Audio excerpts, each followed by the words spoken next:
Good morning বন্ধুরা, কেমন আছো তোমরা সবাই? আশা করি সবাই খুব খুব খুব ভালো আছো। আমরাও সবাই খুব ভালো আছি। আজকের ব্লগটা আমি ছাদ থেকে স্টার্ট করছি। আজকে ঘুম থেকে উঠেছিও দেরিতে, আর মানে আলসে করেছি। ঘুম থেকে ওঠার আগে দেখে বৃষ্টি শুরু হয়ে গেছে। তো যাই হোক, তোমাদের সবাইকে অনেক অনেক অনেক স্বাগত আমাদের চ্যানেল মুখার্জি ফ্যামিলি ব্লগসে। তো দেখো, একটা জিনিস দেখাই। দেখো, গাছে ফুল ফুটেছে, কি সুন্দর ফুল ফুটেছে। এই দেখো, দেখেছো? খুব সুন্দর ফুল ফুটেছে। এই ফুলটাও ফুটেছে। আর বৃষ্টিতে আমার গাছ ভীষণ পছন্দ হয় আর কি, মানে ভালো লাগে গাছ দেখতে, যেহেতু পুরো সবুজ সবুজ একটা ব্যাপার কাজ করে তার জন্যে। তো আজকে তো প্রথমেই বললাম, ঘুম থেকে ওঠার আগে দেখি বৃষ্টি শুরু হয়েছে, তো দেরিতে উঠেছি, আলসেও করেছি। আর কৌস্তবকে বলেছি যে আজকে আর কি রান্না বান্না তেমন কিছু করছি না, রাতের বেলা একটা বিয়ে বাড়ি নেমন্তন্ন আছে, সেখানে যেতেই হবে আর কি, পরিচিতর মধ্যে। তো ওর জন্য এবেলায় তেমন কিছু রান্না করছি না, ভাত ডাল সেদ্ধ আর একটু চিংড়ি আলু দিয়ে করব ঠিক করেছি। তো যাই হোক, আর পাখুমের পড়াশোনাও তো রয়েছে, আর দেখি কি কি কাজ করি। বৃষ্টিতে আমার প্রচণ্ড আলসে লাগে, আর দেখবে কি মানে সারাক্ষণ মুডও থাকে না সব কাজ করার। তো আমার এরকমই ম্যাক্সিমাম টাইম হয় যে একদিন একটু কাজ বেশি হয়ে গেলে পরের দিন আমি নিজেকে রেস্ট দিই। আমি একটু সুখী ব্যক্তি বলতে পারো। তো যাই হোক, আর একটা গাছ দেখাই তোমাদেরকে। এই দেখো লেবু গাছ, গন্ধরাজ লেবু গাছ। গাছটা দেখো কত বড় হয়ে গেছে, এত অবধি হয়ে গেছে। দেখো আমার সমান লম্বা হয়ে গেছে, কিন্তু গাছে না ফুলও হয় না আর লেবুও হচ্ছে না। তোমরা কি কেউ বলতে পারো যে কি করলে গাছে ফল হতে পারে? আমাদের নিচেও একটা রয়েছে ওরকম গাছ, যার কোনো ফলই হচ্ছে না। আর বৃষ্টিতে ডালপালাগুলো এত বেড়ে গেছিল যে মাকড়সার ঝুল, তারপরে ওটাকে কি বলে, পোকামাকড়, মানে খুব উৎপাত শুরু হয়েছিল। তো বাবা গতকাল তার ডালগুলো কেটে দিয়েছে। এই গাছটাতেও এখনো ফুল হচ্ছে না, হেব্বি সুন্দর গন্ধ। তো যাই হোক, তোমাদের যদি জানা থাকে আমাকে অবশ্যই কমেন্টস করো তো, যে কি করলে গাছে ফল ধরতে পারে। আমার ঠিক জানা নেই। তো যাই হোক, এখন আমি নিচে নামছি আর দেখি কি কি কাজ করে। এখনো কিন্তু ঝিরঝির করে বৃষ্টি পড়ছে, জানো তো। তো চলো, বাদে আবার কথা বলছি, টাটা। এই দেখো, পাখুমের বই থাকে এই তাকের মধ্যে, বই টেবিল, আর ও বই গুছিয়ে রাখে, ওই বই বের করে। পাপা বইগুলো বের করে, স্কুল থেকে আজকেও পড়া দিয়েছে অনেক। ওদের না হোয়াটসঅ্যাপ করে পড়া দিয়ে দেয়, আর সেই ক্লাস ওয়ার্কও বাড়িতে করাতে হয়, হোমওয়ার্কও করাতে হয়, তো বেশি চাপ পড়ে যায়। গতকাল যেগুলোতে লেখা ছিলাম সেই বই খাতাগুলো বের করো। তো যাই হোক, ও এখন বই খাতা বের করছে, বুকে পাথর চাপা রেখে, কারণ ওর কখনোই নাকি পড়াশোনা করতে ভালো লাগে না। তবে একবার যদি পড়তে বসে যায় তাহলে কিন্তু মন দিয়ে করে। তো এখন এই বই টেবিল সব বের করছে। এখন নিচে গিয়ে পড়াবো, আমার একটু রান্না বাকি রয়েছে বলে। হ্যাঁ, নিচে চলো, নিচে চলো, তারপর আবার ওপরে চলে আসবে।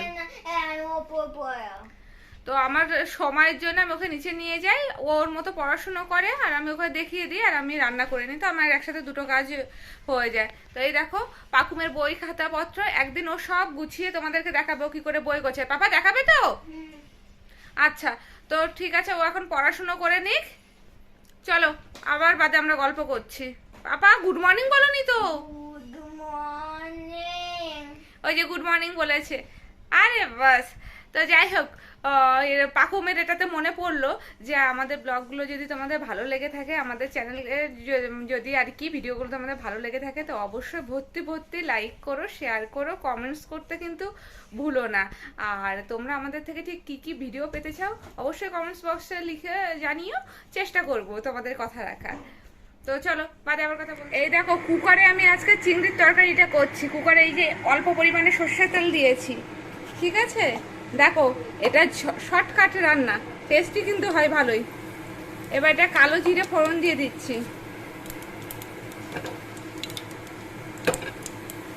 কালো জিরে ফোড়ন দেওয়া হয়ে গেছে, এবার এর মধ্যে আলুগুলো দিয়ে দিলাম।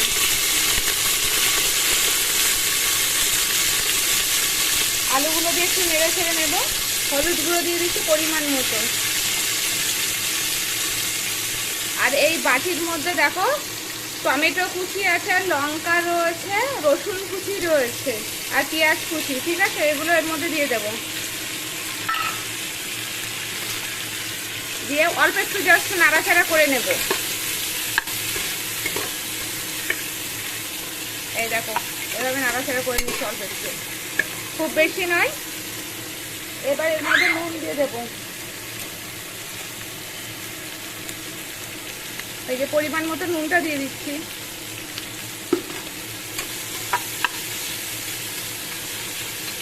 আর দিয়ে দেবো এর মধ্যে চিংড়িটা আমি কেটে ধুয়ে রেখেছিলাম। এবার দেখো চিংড়িগুলো আর দিয়ে দেবো, দিয়ে এটা একটু ভালো করে নেড়ে ছেড়ে নেবো। আমি চিংড়ির মাথা ফেলি না, মাথার জাস্ট শুধু খোসাটা ফেলি, আর তারপরে চিংড়ির মাথা ফেলি না। ঠিক আছে, এই একটু নাড়াচাড়া করে নিচ্ছি, ভালো করে সব মিশিয়ে দেবো। এবার এর মধ্যে একটু চিনি দেবো আর জল দিয়ে কুকারে ঢাকনা বন্ধ করে দেব। এবার দেখো এর মধ্যে আমি চিনিটা দিয়ে দিচ্ছি, সামান্য পরিমাণে চিনি দেব, এই যে এইটুখানি চিনি দেব, দিয়ে এর মধ্যে আমি জল দিয়ে দেব, এই যে জল দিয়ে দিলাম। এটাকে আমি এবার কুকারটাকে চাপা দিয়ে দেব, 2টো সিটি দেব, তাতেই হয়ে যাবে। আর এইদিকে দেখো ডাল সেদ্ধ আমার করা হয়ে গেছে। এর মধ্যে একটু কাঁচা পেঁয়াজ কুচি আর লঙ্কা কুচি দিয়ে দেব, আর একটু সর্ষের তেল দেবো। আমার এটাও কিন্তু রেডি হয়ে গেছে, আর ভাত আগেই করে ফেলেছি। তো চলো বাদে আবার কথা বলছি। এই দেখো তরকারিটা কিন্তু এরকম দেখতে হবে, এরকম হালকা পাতলা ঝোল, কিন্তু এটা খেতে খুবই টেস্টি হয়। তোমরা কিন্তু বাড়িতে একদিন ট্রাই করে দেখতে পারো, হাতে যদি কম সময় থাকে ঝটপট হয়ে যায়। তো আজকে আমাদের দুপুরবেলায় এতেই খাওয়া হয়ে যাবে। এটা রুটি দিয়ে খেতেও কিন্তু খুব ভালো লাগে, এটা বসে খুব পছন্দ করে এই খাবারটা। তো যাই হোক আজকে আমার রান্নাবান্নাতে কমপ্লিট হয়ে গেছে।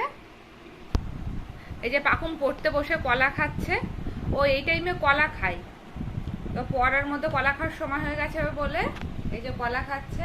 আর দেখো হাতে আটা নিয়েছে, আটা নিয়ে খেলছে। ওর পাপায় টিফিনে আমি রুটি করেছি, তো এই রুটির আটা ও রোজ চাই আর ওইভাবে খেলে, জানো তো। এই যে আটা পাশে বইপত্র, আমি এইটা দিয়ে কিছু ভিডিও তৈরি করি, তো এইগুলো করে বদমাইশি করে আটা দিয়ে সারাক্ষণ। তাড়াতাড়ি কলা খাও, তাড়াতাড়ি কলা খাও। আর এই যে ও বসে বসে এখন কলা খাচ্ছে। আবার বাদে কথা বলছি। পাখুম খেতে বসেছে, চিংড়ি দেখে সুপার এক্সাইটেড হয়ে গেছে। ওই যে ও চিংড়ি খেতে খুব ভালোবাসে, বলি না নিজের থালাগুলো খাই, আমার থালা চিংড়িও খেয়ে নেয়, ওইভাবে খেতে হয় বুঝি। তো সুপার এক্সাইটেড, এই খেতে দিয়েছি ডাল সেদ্ধ দিয়ে আর চিংড়ির ঝোল দিয়ে একসাথে ভাত মেখে দিয়েছি। আর এই যে পাশে চিংড়িগুলো দিয়ে দিয়েছি, ও খাচ্ছে। বাবা টেস্টি হয়েছে চিংড়ি, খুব ভালো আছে। 100 লাইক চিংড়ির জন্য, তুমি ভালো খাচ্ছ বলে। তো যাই হোক ও চিংড়ি খাচ্ছে, আমারও খুব জোর খিদে পেয়েছে, আমিও খেতে বসবো। তো তোমাদেরও নিশ্চয়ই খিদে পেয়ে গেছে, অনেক বেলাও হয়ে গেছে। তো চলো তোমরাও খেয়ে নাও, টাটা। আমি বিয়ে বাড়ি যাওয়ার জন্য রেডি, আমরা সবাই রেডি। আজকে আমি এই শাড়িটা পরেছি, এই শাড়িটা ধরো 5 বছর মতো পুরনো হবে, মা কিনে দিয়েছিল একবার পুজোতে। তো একদিন পরেছিলাম, তারপরে এই ফার্স্ট টাইম পরলাম। এই দেখো অসাধারণ। আর আমি বিয়ে বাড়িতে কিন্তু এরকমই সাজি, আমি কোনোদিনই মেকআপ করি না। না এটা মেকআপ নাই, আমার মুখে কোনো মেকআপ নেই, সব লাকেজ চলছে। কোনো মুখে মেকআপ নেই, শুধুমাত্র লিপস্টিক পরেছি আর কাজল লাগিয়েছি। আর শুধু আমি যেরকম থাকি সেরকমই থাকি। আর তোমরা পোশাককে দেখবে কারণ ফুলটু দিয়ে যাচ্ছে, দেখো।